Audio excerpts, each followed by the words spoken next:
Hey, what's up, everybody? It's Almighty Blessing with Inside the Dark, bringing you another spooky episode, so stay tuned.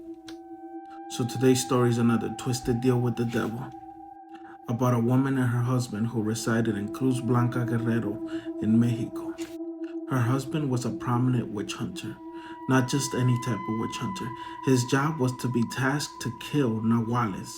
For those of you who don't know what a nahual is, nahuales are witches that can turn into animals, like you see here. Usually nahuales turn into turkeys, roosters, chickens, dogs, cats, you name it, even owls. They call them lechuzas. So the only difference between a nahual and an animal that you can tell the difference is nahual's face stays the same.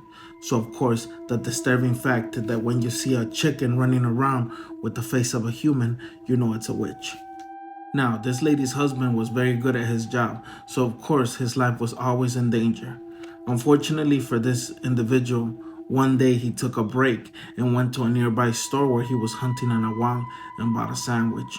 When he ate that sandwich, he started foaming at the mouth, as if he was poisoned. They rushed him to the hospital and called his wife. When the doctors examined him, they stated that he had a very high fever. He most likely wasn't going to make it past the night.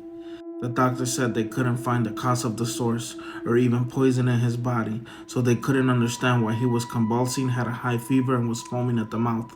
They said that they would let him sleep through and hopefully he would make it, but most likely he wasn't.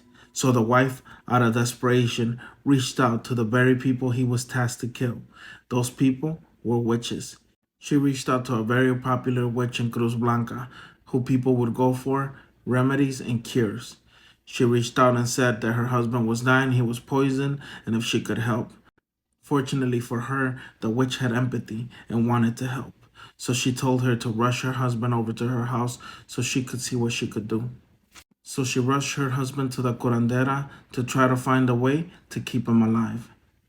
When the curandera was able to do her thing and she figured out what was wrong, she told his wife that indeed he was poisoned by a nahual and that there was certain things that she would need in order for him to be saved.